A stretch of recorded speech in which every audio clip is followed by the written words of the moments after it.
जुहार जे मासले जे कौशल जे किसान इनकलाब जिंदाबाद।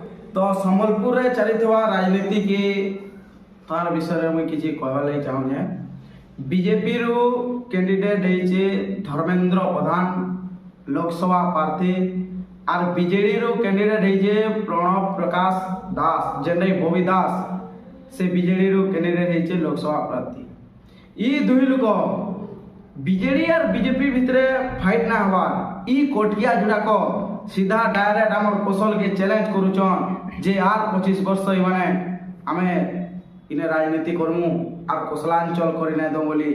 तो सेति लगी तमे जवान पिला माने बाहर आर मोर साथे जुड़ी हो आर पदे कहूचे जेते भी संबलपुर वासी अछो कहा ने दम नाइन न काजे जोने इंडिपेंडेंट कैंडिडेट हिसाब रे बाहरी करी ठिया हवा लगी।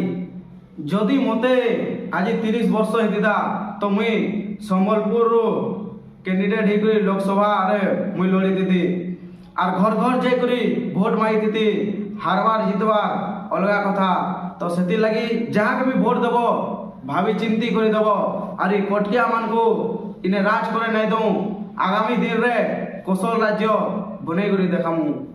तो जुहार जे मासमली जे कौशल इनकलाब जिंदाबाद।